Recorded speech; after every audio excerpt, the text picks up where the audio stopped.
Hey everyone, it's Maribel Blue. Welcome to a new episode of Pathetically Unfiltered News and Entertainment. If you are new here, welcome. This segment is all about different pieces of news and reactions, and that I still am doing the Unfiltered Rabbit Hole.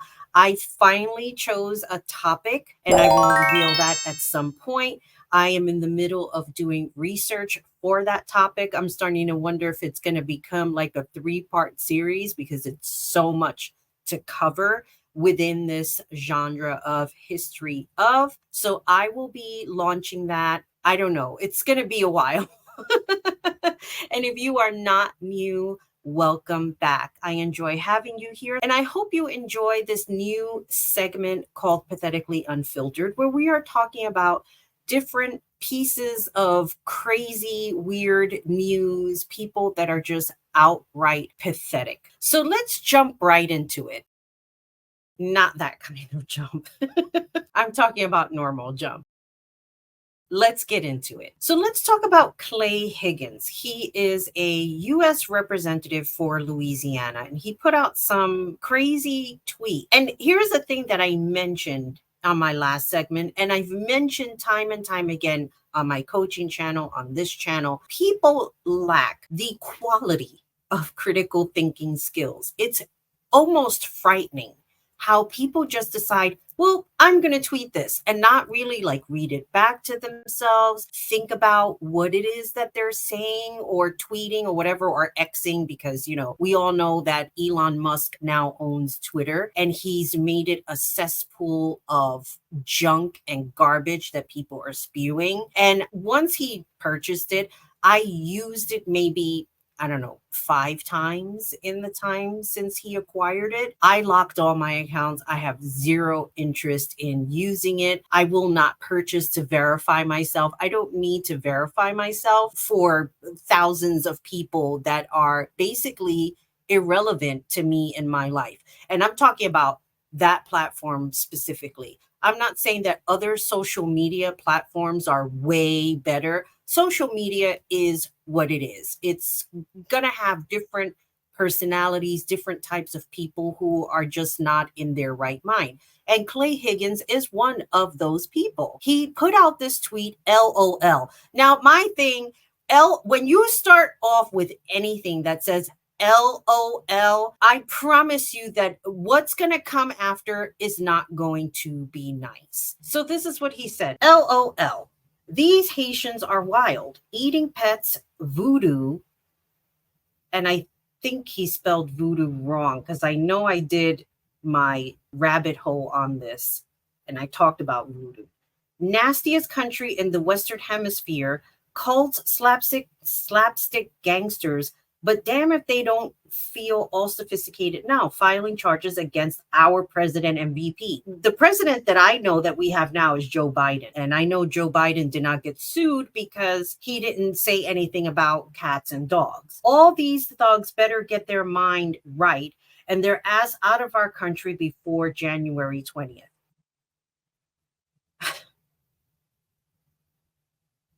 Really? Really? And this is a person who people voted for to represent them. And this is what the people agree with in Louisiana? Really? I just don't understand what is going on here. Now, here's the fun part that I'm going to share my screen with you. And I intend to lead this group into the next Any round. comment on the tweet that Clay Higgins put out today about Haitians? I heard about that on the floor just now as well. Clay Higgins is a dear friend of mine and a colleague from Louisiana, and a very frank and outspoken person. He's also a very principled man. And I think he tweeted, I didn't even see it, but he tweeted something today about Haitians, and he was approached. Okay. Well, look, he was approached on the floor by colleagues who said that was offensive. He went to the back. I just talked to him about it. Wait, I got to stop before he says this priceless part. How he just tried to dismiss the okay. Like he didn't want to hear it. And this is what happens with people when they get annoyed about something that somebody said and they know what they said is stupid. and they don't want to hear it. They don't want to address it. So let me just go back here a little bit. He went to the back. I just talked to him about it. He said he went to the back and he prayed about it and he regretted it and he pulled the post down. That's what you want a gentleman to do. I'm sure he probably regrets some of the. What? He prayed about it? Here's my thing. Let me take off my glasses because people.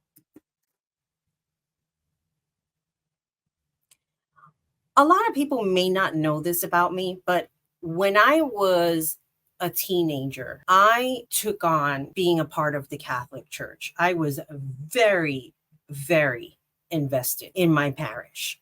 I went to church every Sunday.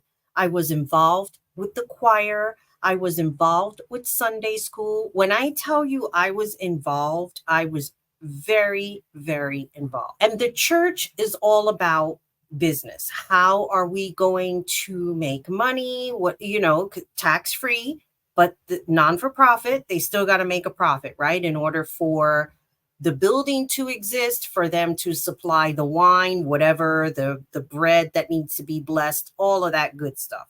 People who are involved in any type of religious denomination, whatever it is that you're involved with, a lot of the times, okay, in the ways of critically thinking, when you're thinking about doing something and it doesn't fit with your gut, maybe your gut is telling you it's not right, maybe you should think about it, right? It's kind of, let's just put it in simplistic terms, okay? Your rent is due, but there is this beautiful dress on sale at Forever 21, and you know that if you do not get this dress, it's going to be gone. It's not going to come back. You could be on a waiting list, and if it comes back, you might not even be able to get it on time. And you're thinking, if I could just take the $24.99, you start justifying all this shit in your head. The $24.99 that you're taking out of your rent to get this dress, knowing that that money is going to imbalance your budget for later on down the line, other bills that you have to pay. And then, of course, to travel to get to work, which is very expensive. And I'm thinking in the New York City state of mind, because that's where I'm from. That's where I grew up my whole life. And yes, I've played this cat and mouse thing in my head where I felt like I needed the dress, but I also needed to pay rent. So it came down to rent one. And if it was meant for me to have the dress, somehow, some way, I would find it. So for Mike Johnson to say, oh, he went out back and prayed about it. You prayed after you sent out the tweet? LOL. Come on. No. If you know that you're about to put something on social media that you cannot take back, that millions of eyes are going to see, you already know you should be thinking about your actions and pray about it first before you go off and decide, oh, LOL, let me just put this up because I think people are going to find it funny. And for this Mike Johnson to just dismiss it, all right, yeah, I heard about it. Please, that dismissive behavior is unacceptable from any type of political status, whatever it is.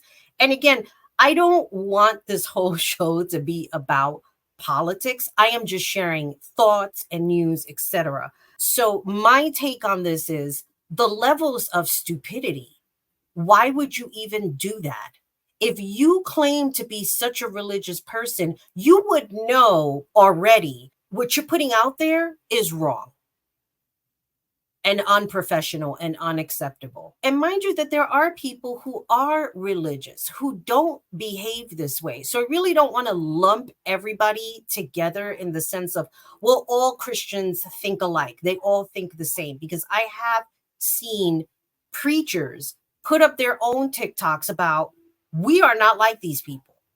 And there is a separation between religion and state, regardless of whether or not you believe it, regardless if you refuse to look up history or read actual real books. Well, it's sad because maybe a lot of them don't know how to read, but they know how to create fake AIs and designs. It's just absolutely unacceptable. I cannot say that enough. So this Clay Higgins is pathetically unfiltered. And here's another thing that I want to share with you, because it's very sickening for all of these so-called politicians who are supposed to be professional, sharing all of this misinformation, which they're so good at doing, that you have to have the people from the actual state come and speak up and say everything that you're hearing is a lie. And even the firsthand information, people will still like disregard it. Well, they'll make up some excuse as to why they said what they said. So I'm going to play you this video here. Hello, everyone.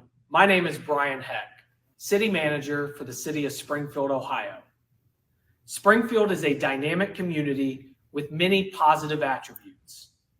It is disappointing that some of the narrative surrounding our city has been skewed by misinformation circulating on social media and further amplified by political rhetoric in the current highly charged presidential election cycle.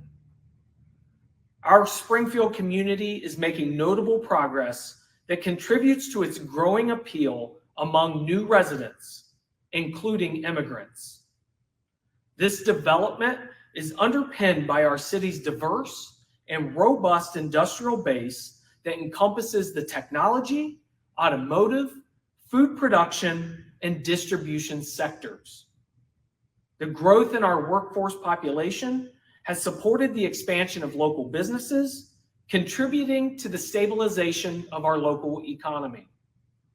Our commitment to promoting a business-friendly environment has attracted new enterprises to our region, and we will continue to focus on collaborating with industry leaders who seek to establish operations here. Now, how sad that we have to do all of this fact checking. And I'm not saying that fact checking is wrong. It's absolutely mandatory to do these type of things. I mean, fact checking begins in school, actually. If you attended school and you took social studies or math or even science, the teachers shared with you histories of these different subjects, what scientists found, what authors, when they wrote stuff about history, about the Civil War, anything that we had to learn with regards to the United States of America.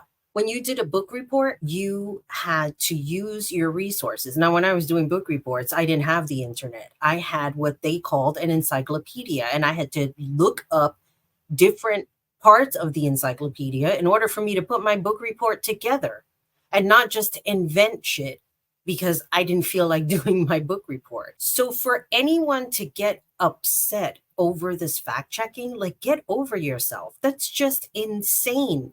Wouldn't you want to know the truth? Don't you get tired of being lied to? Vote for Kamala Harris or Putin? Who do you choose? Putin. Really? Why? Absolutely. He's for his people.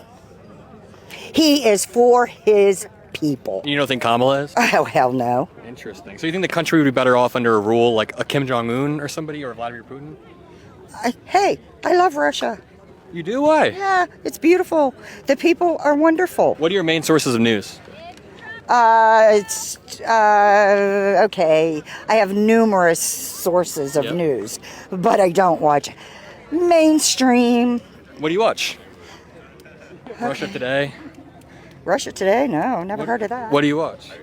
Oh, I watch Dan Bongino. Dan Bongino, that's where you get it from. So when Mike Pence in 2021 certified the results, do you think Mike Pence was in the wrong? Absolutely. Really? Absolutely. The vice president has that authority. He doesn't? Yes, he does. Kamala Harris will be certifying this election. Would you be okay with her making a unilateral decision? Oh, no, because you know it's going to be for her. Okay, so why wouldn't Mike Pence's decision have been for his own ticket?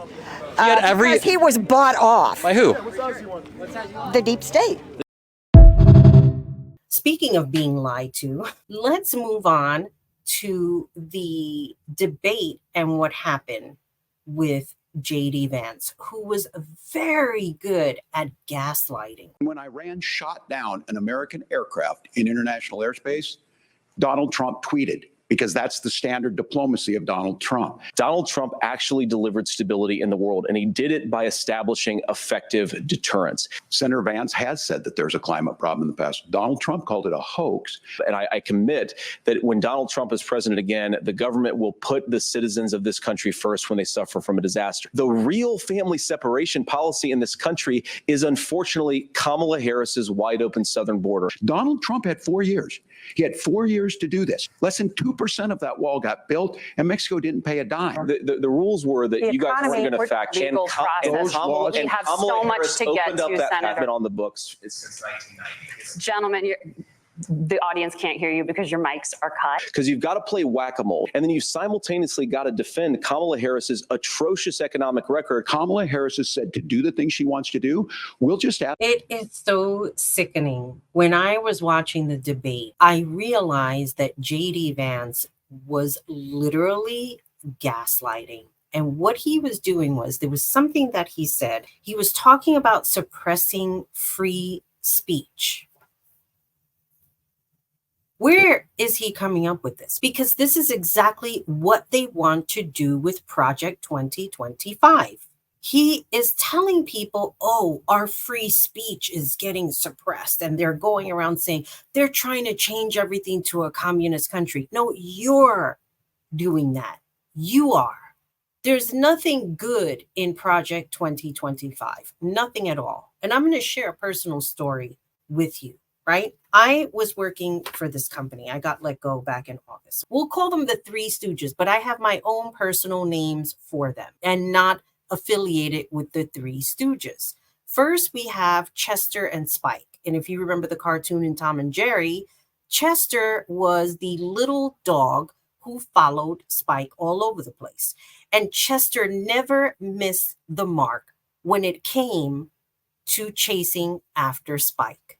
And then we have the other stooge, the guy who played L.B. Mayer, who was part of the MGM in Mommy Dearest. That little stooge reminded me of him, the way he talked and how condescending he was. So here we have the Three Stooges, Chester, Spike, and L.B. I overheard Spike one day talking on the phone to somebody about how his business model relied on Trump getting back into the White House. And when I was talking to my father about it, we were like, well, what does that mean? Like, we were clueless about the whole Project 2025 thing. And it wasn't until I was watching another video about how they want to change the workplace, how they want to get rid of overtime, how they just really want to take advantage of employees. And it doesn't matter what color, what race, what religion you are. They just want to have their way with employees. And if they don't like him, just fire them, which is basically what happened with me. My situation, I'm not going to get into the whole thing, but I was not treated very well in that place.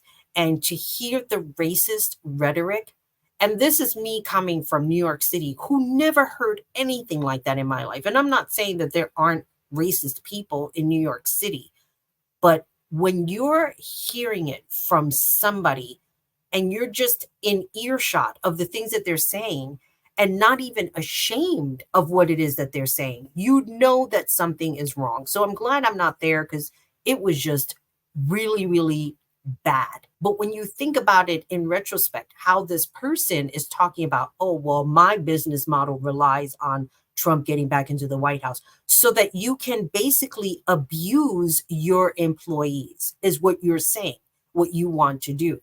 And JD Vance is sitting there talking about, oh, our free speech is being suppressed. No, we don't want to hear rhetorics of hate. That is not free speech. I'm sorry. People can say, oh, well, I can say whatever it is that I want. No, you can't say whatever it is that you want. Yes, we've called people stupid, dumb, whatever, but you can't just go around hating on people for their skin color, accusing them of eating cats and dogs because you're basing it on who they are, that they're working there, because the people in the town probably don't have the skills that these Haitian people did, and they came in illegally, but yet they're able to make American money and get a paycheck. An illegal person cannot do that. And I don't know where people are getting their information from, probably from Trump. And that's why everybody's a mess. So for JD Vance to come out with these gaslighting tactics, and I'm sitting back and I'm like, I hope that people are not believing in anything that he's saying, because it's just really, it makes me go back to a video that I was watching. It was another content creator. She was interviewing somebody. This was a couple of years ago. And I remember the person on the interview saying, we have got to stop normalizing this madness of behavior.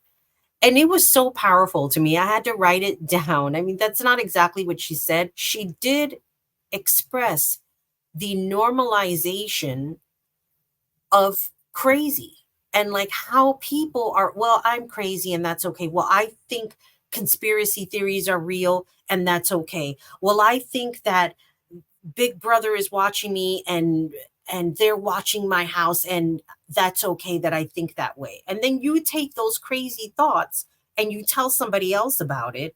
And then that somebody else goes and tells the same thing. It was the same thing with the vaccines. Everybody was just creating stories and they were believing it. At some point, I started to believe it. And then I was like, oh no, like common sense. Common sense entered and I got vaccinated. But come on, how stupid is that? Where is everybody's critical thinking skills? I just don't understand. I really don't. Here's the other thing that's really disturbing. When people were making disparaging comments about the vice president, about Kamala Harris, and saying how she made her way to the top. And these are women who are saying that. Like, how insane is that? To be so disrespectful. We as women, I always felt, we should stick with one another. We should help each other rise up and not put other women down. And it's disturbing to hear another woman saying, well, she got to the top because she did XYZ. Really? Where's your information? Were you there? Did you get a video of it or an audio of it? Or is this just something that you invented out of your head? Because imagine if they said the same thing about you. How would you like that? Would you fight that point, or would you just ignore it and not even entertain it? And I just needed to put that out there because it's just so disturbing to hear women talk like that about other women instead of being excited and you're hating because you're racist. That's basically it. Okay, let's switch gears and let's talk about P. Diddy. I wanted to talk about him last week, but time was of the essence and I already had recorded long enough. So I found this TikTok video that basically outlined a lot of, it was just crazy. But the names that we're going to name, assuming that our investigators confirm and corroborate what we've been told, are names that will shock you. These are individual cases. There are indeed other perpetrators involved. They will be revealed when that particular individual case is ready to be filed. They already know who they are. And I'm talking here about not just the cowardly but complicit bystanders. That is, those people that we know watched this behavior occur and did nothing. And I'm talking about the people that participated, encouraged it, egged it on. They know who they are. I call them the facilitators of foul play, willing participants in vile conduct. As we identify them, each will be part of this case as defendants. These defendants will not only include individuals, but would also include corporate entities who ultimately profited off of this culture and behavior. I'm looking at banks, pharmaceutical companies, hotels. We know that many of these individuals were paid cash. We know that many of these individuals involved, whether they were the ones being assaulted and abused, or they're witnessing other people being assaulted and abused and then paid and threatened and told to leave. Typically paid 10 grand in cash and told to leave, and then threatened as they were leaving. So in addition to Sean Combs, you should know the defendants in these cases we're going to file will include anyone, of course, who engaged in the assault or exploitation, anyone who participated in such in any way, anyone who encouraged or facilitated this conduct, anyone who was in the room and watched it happen but made no effort to stop it, any venue or venue owner who was aware of what was going on but failed to stop it, any individual or entity who knew about the conduct and benefited from it but did nothing to report it or stop it, and any individual or entity who covered it up or helped cover it up. These people who know who they are should just come forward now. I would imagine, as we speak here, there are a myriad of people who are very nervous. You can't hide skeletons in the closet forever. I would expect there are many people out there right now who are desperately searching their memories as they delete their text and data. Now, although these are, in fact, individual cases, there is a common theme, an MO, if you will. Typically, the victim is lured into a situation where he or she is given a drink. Typically, that drink, reported by these victims, is apparently laced with something. Once that drink takes effect, the perpetrators perform all kinds of sexual acts on the victims, many times passing him or her around as other people watch and enjoy the show, and then leave the victim ashamed, confused, injured, and wondering what happened. When the victim reaches out, he or she is told not to say anything. Sometimes there are threats of physical violence or financial repercussions or bodily harm. It is so sickening to know that this was happening. And not because it's P. Diddy.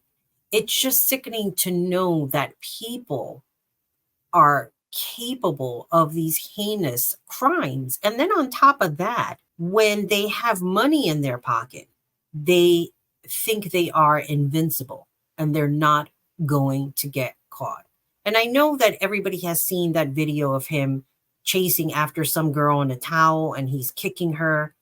And at first, I didn't know what I was watching. I didn't know that it was him until somebody, I guess I read it in the description, and he's apologizing. Again, it all goes back to the critical thinking effect, right? If you know in advance that if you chase after this person and there are cameras in the lobby of the hotel room and you start kicking them, those cameras are capturing the incident of what is going on, correct? So your critical thinking skills would say, well, she escaped. I might as well let her go, because if I perform all of these actions, it's going to be caught on the cameras and I will have no other way of explaining myself out of it. Nobody thinks in this capacity. No one.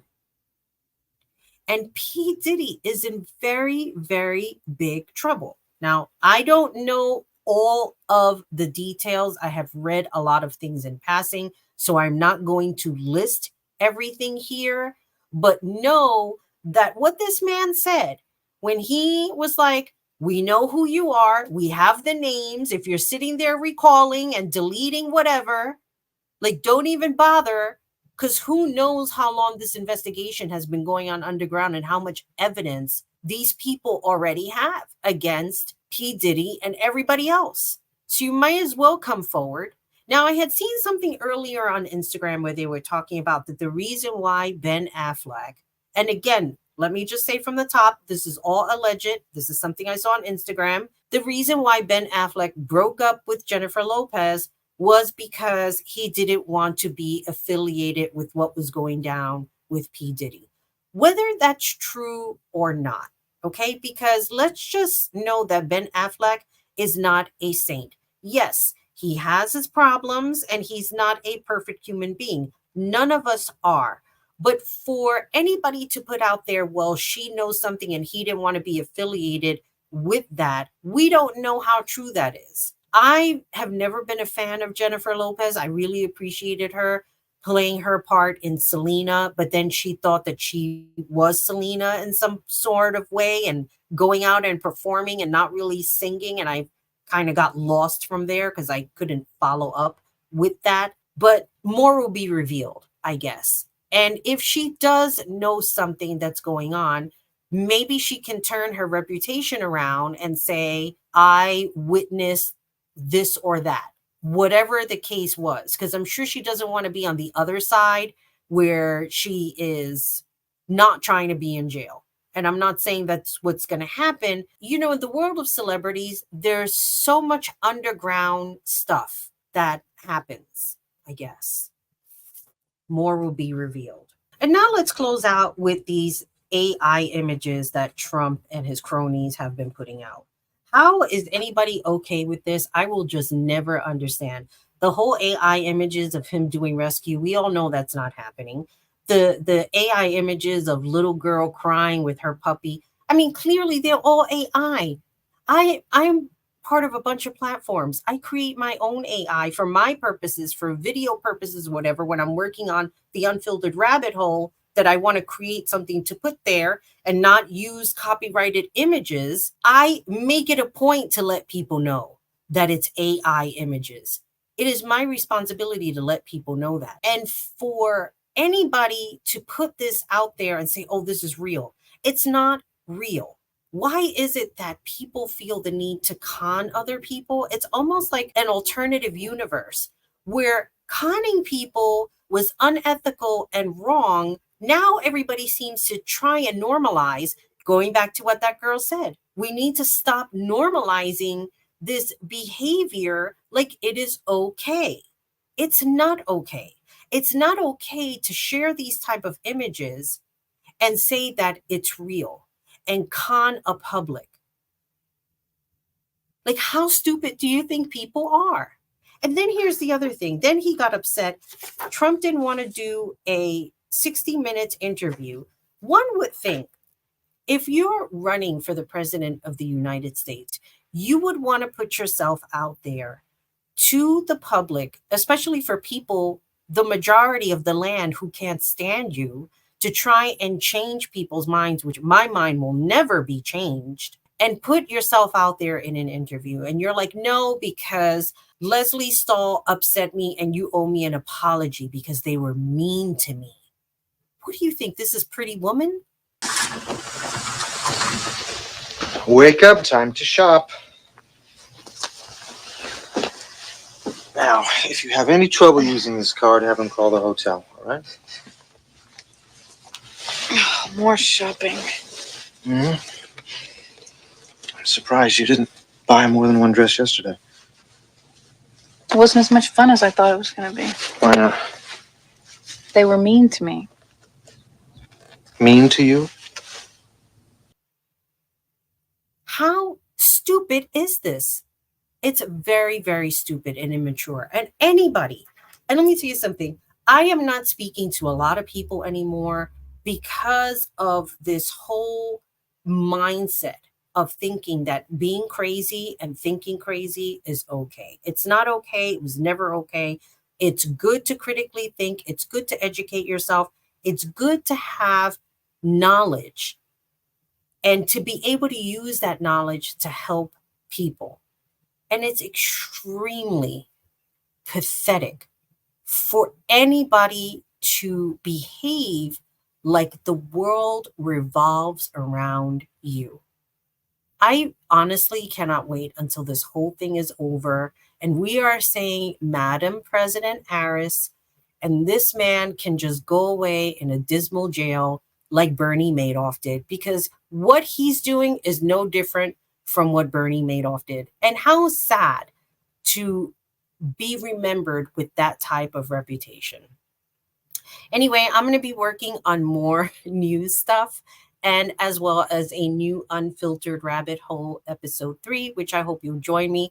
Please do share this video. Help me get this video out. Help the algorithm on YouTube. And with all that being said, this is Maribel Blue signing off. Always remember, be good to yourself, be good to each other. Most importantly, take care of you. Bye, everybody.